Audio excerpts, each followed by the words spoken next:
Hi, my name is Margaret Mary Bernadette Hauver Ferrara. I was born in 1945. Not a lot of information. It sounded scary. It sounded like we were going to have a war at sea, and it sounded like we were going to go into the Third World War. Good evening, my fellow citizens. This government, as promised, has maintained the closest surveillance of the Soviet military buildup on the island of Cuba. Within the past week, unmistakable evidence has established the fact that a series of offensive missile sites is now in preparation on that imprisoned island. The purpose of these bases can be none other than to provide a nuclear strike capability against the Western Hemisphere. The Cuban Missile Crisis was an event that caused fear to sweep across nations. The event started when the Soviet missiles were discovered in Cuba by American spy planes. Soon after, the Kennedy administration put a blockade on Cuba to prevent further missiles from being built.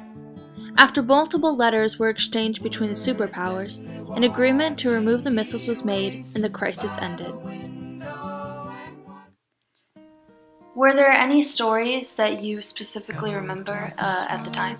What was the most interesting, I think, were two stories that made this more vivid than just any other incident that would happen in history. The first was the night that the president came on and he talked about he was sending our U.S. ships to stop the Russians from bringing the parts or whatever to Cuba, and so he had a national broadcast on television. That's always frightening, or was more frightening in those days, because there was a lot of noise. There was a special little mark that went on in the TV screens, bulletin, and then there was this pause.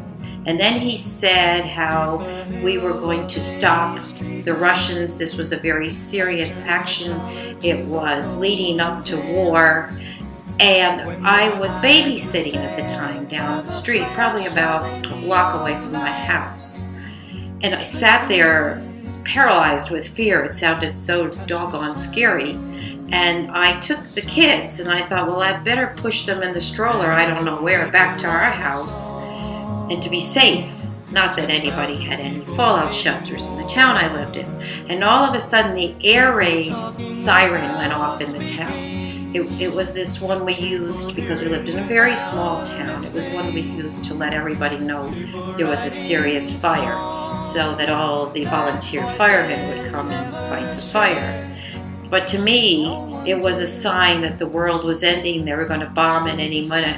And I remember running with the two babies in that stroller to our house, crying the whole time, thinking that that was the end of the world, and at least I was going to try to save these two babies. And then found out that there actually was a local fire. That was my first memory.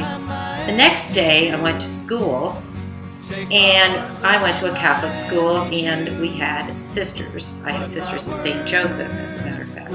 And Mother Superior came in. It was about 9:30 in the morning, so she was off schedule for her visit.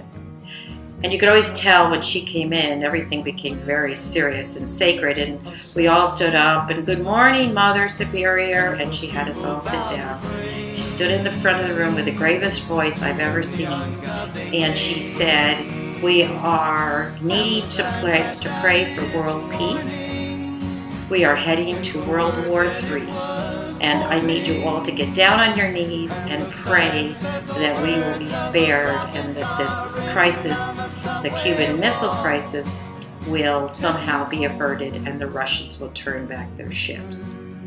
I remember for the rest of that day, all I did was shake. And I was extremely distracted, and all I wanted to do was go home.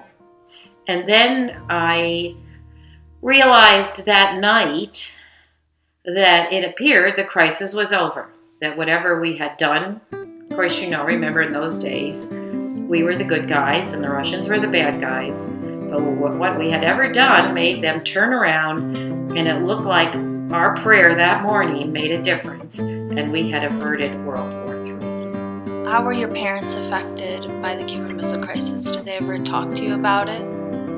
My mom was kind of this very calm person, which was nice because she had 6 children, and at that time, most of us were oblivious to much of anything, and I was very, very upset about this crisis. The rest of my family didn't seem to be too concerned. My dad was a newsman, and that was probably the most helpful. My dad took the time to explain to me what was going on, to say that it was more political than it was military, that it was two powers struggling, and that this would work out because it wasn't practical to go into war.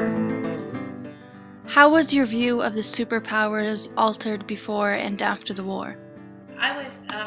I must admit, and I'm now that I teach social studies, I realize what it's like for students in high school. My perception at the time when this all began, before it began, and after it began for many years until I actually took the time to study what had happened, was the Russians were bad and the Americans were good, that we were the good guys. I knew nothing about the Bay of Pigs. I knew nothing about the other manipulations that we as the United States had done. I did not know why Russia was having conflicts with the United States. So I didn't even know that Russia had supported us in one of the world wars. So for most of that time until I went to college, there was nothing really taught in high school about Russia versus the United States. So we always sounded like the good guys. And it wasn't until afterwards that I realized that we had a lot of issues that we ourselves had done that we never owned up to the general public. How long did the fear of the crisis last? See, because that crisis was strangely covered, as I would say, in the news, I would say that I spent about a week being frightened. And for a long time after that, anytime I heard the air raid siren, I still thought the world was going to end. It was the happiest when I moved out of that little town and that silly air raid siren, because even till today when I go back, I still hear it and I still have this fear in my heart. But those that came from a time in World War II, we'd gotten an air raid siren in case we were going to ever be bombed. And people never thought twice about it, but as a kid, I always thought the world was ending. So how long did it take me for the Cuban Missile Crisis? I'd say about a week. When you mentioned previously the news was strangely covered, what do you mean by that? I mean, it was selectively covered. Now that I understand more about journalism and how press is, I realized how guarded it was at the time and how little information was given to the journalists who were trying to get information about the war. If you notice, a lot about the Cuban Missile Crisis was not written until years after, when it was finally released. And part of it is because we played a role in what had happened in Cuba, and we didn't own up to it. Waits at the window, wearing the face that she keeps in a jar by the door.